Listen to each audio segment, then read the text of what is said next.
这里就是被称为中国第一鬼城的烂尾别墅群。This is China's #1 ghost town, an unfinished villa community. Over 1,000 villas were built, but left abandoned for years. From an aerial view, the villas are tightly packed, built along the mountain slopes, covering the entire peak. Every villa's exterior wall is finished, and the surrounding roads and landscaping are well maintained. It's such a shame that it's become deserted. After seeing it, people online are saying it'd be better to just give a villa to each of the local newcomers, rather than let it go to waste like this. 现在的开发商到底怎么了？这么多豪华大 The Guiyang New World Villa community in Liangjiang, Fujian, once saw an investment of over tens of billions of yuan and was snapped up during its opening. But now, due to insufficient infrastructure and speculators hoarding properties, it has turned into a ghost town. This European-style building complex is now overrun with weeds. 这是浙江最大最神秘的烂尾别墅。 This is Zhejiang's biggest and most mysterious abandoned villa cluster. Any single one is worth millions. Over 100 standalone villas crammed together, neatly staggered, rising up along the stunning lakeside spot. They appear finished on the outside, like they're just about ready to hand over the keys, but a decade later, the place is choked with weeds and total desolation. This is the villa development on the shores of Mushan Lake in Yuyao City, Zhejiang Province. The plan was to build a luxury residential zone blending leisure, entertainment, and homes, giving China's elite a serene escape from city chaos, right in nature's embrace. Yet somehow, it turned into this eerie wasteland. Even hobos stay clear. Netizens are calling them outright tombs. 这里就是贵州最大的烂尾工程。 This is the largest unfinished project in Guizhou, the Guiyang Hengda Culture Tourist Town in Huaxi. Covering over 1,647 acres, with a total investment of 120 billion yuan, it was originally intended to be a tourist city combining leisure, entertainment, and residential areas. Unfortunately, it's still not completed, and the project has remained suspended. Now it's overrun with weeds, and the steel reinforcements are rusted, turning into a ghost town. The largest unfinished building in Putian, Fujian, covers an area of approximately 28 acres and cost 26 billion yuan in construction. The Super Data Castle project came to a complete halt in 2022, with only the main structure being topped off. Due to its design resembling Apple's headquarters, Apple Park, it has been dubbed the Putian version of Apple's headquarters unfinished building by internet users. 这里就是四川最大的烂尾别墅群。 This is the largest unfinished villa community in Sichuan and Chongqing. After over 1,000 villas were built, they were abandoned in the deep mountains for more than 10 years, with no one paying attention to them. The villas are all built along the mountain slopes, and the main structures of the villas are mostly finished. Yet today, these luxury homes are empty, surrounded by weeds, and in a state of ruin. No one knows exactly what happened here. Even the tower cranes are still left behind, abandoned in the wilderness, turning this place into a ghost town. This is the world's largest abandoned mall, covering 160,000 square meters, with an investment of nearly 20 billion yuan. This luxury shopping complex ended in complete financial loss. Today, its main function is serving as a backdrop for wedding photo shoots.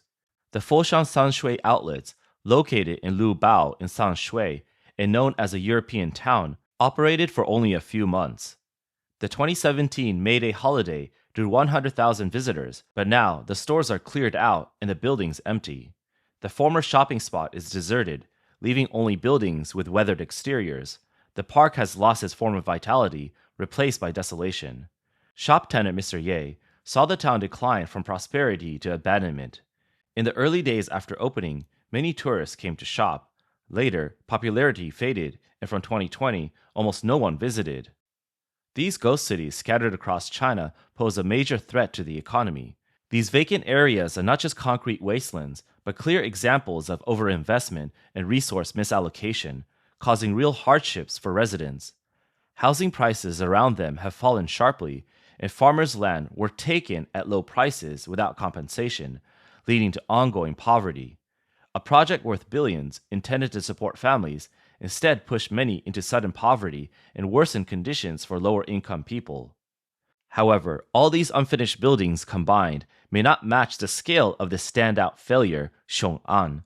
The Xiong'an New Area in Hebei, promoted by Xi Jinping, was established on April 1, 2017, to relieve Beijing's overpopulation.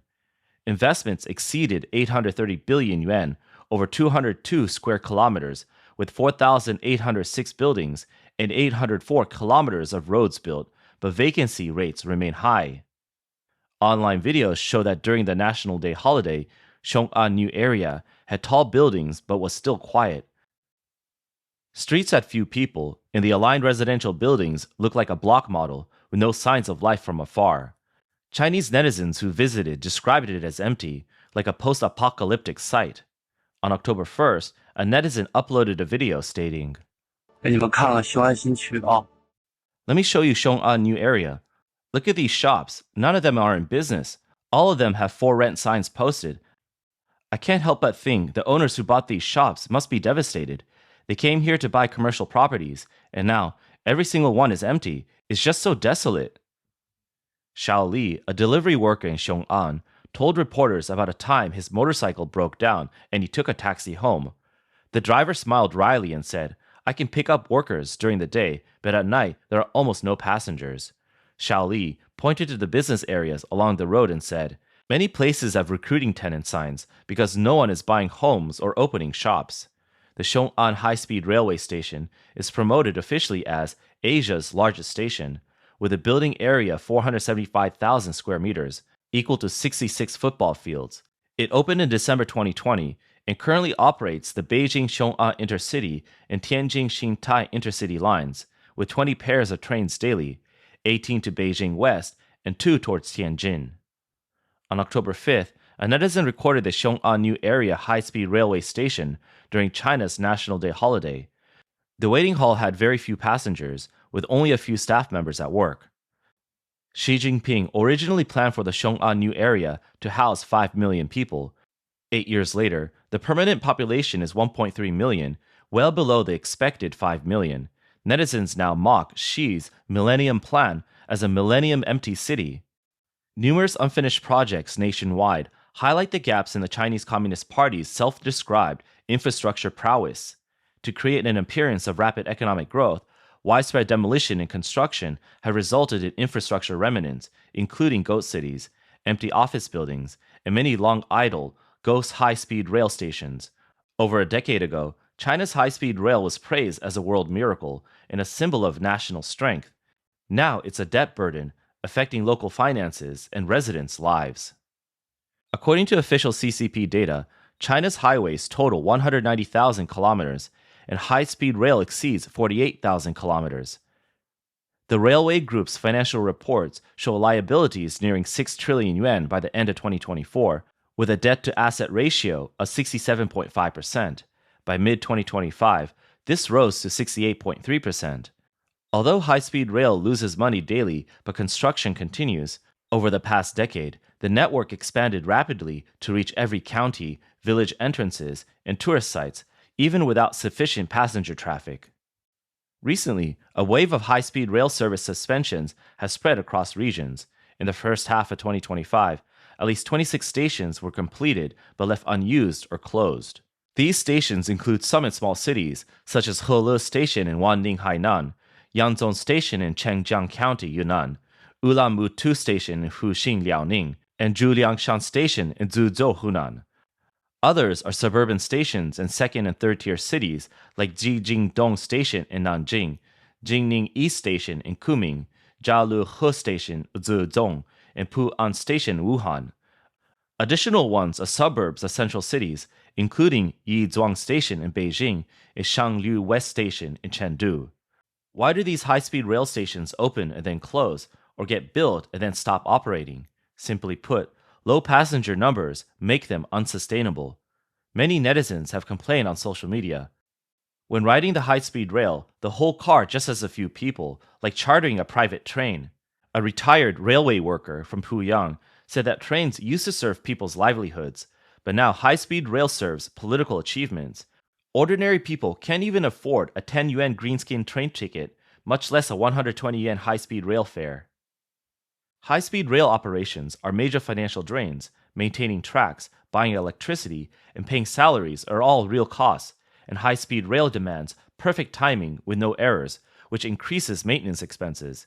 The annual maintenance fees, reaching hundreds of billions of yuan, strain government budgets heavily. On high-speed rail debt, Each kilometer built adds 120 million yuan in debt. A 200-kilometer line means 24 billion yuan in liabilities. How to recover this? Ticket prices cannot cover it. Passenger flow is insufficient, and surrounding areas are empty land with no investment. Who repays these debts? With limited funds at central and local levels, operations lead to suspensions, mergers, service reductions, and frozen projects. More cities find themselves excluded from high-speed rail rather than connected. The irony is that cities demolished old towns to accommodate station sites, relocated farmers, and planned entire areas as new districts. New districts have become deserted areas. High-speed rail brought no prosperity and instead overburdened city economies. Around stations, restaurants close, shops shut down, homes remain unsold, and taxis stop coming. Lavish stations, costing billions, are overgrown with weeds and have empty platforms. Building and halting high-speed rail seems straightforward, but the effects are significant. First, employment. Thousands of drivers, ticket sellers, and dispatchers in passenger transport lose jobs nationwide. Environmental issues arise too. Building stations and tunnels, bridging mountains and rivers is routine. Demand for cement and steel surges, factories pollute heavily, rivers are over-quarried for stone, and soil erosion worsens. For the Qingling Tunnel project, blasting vibrates the mountain, damages nearby vegetation, and disrupts animal migration.